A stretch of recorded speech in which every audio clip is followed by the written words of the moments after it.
قال أفتعبدون من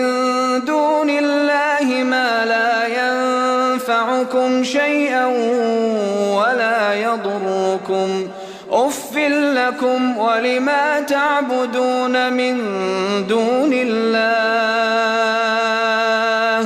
أفلا تعقلون قالوا حرقوه وانصروا آلهتكم إن كنتم فاعلين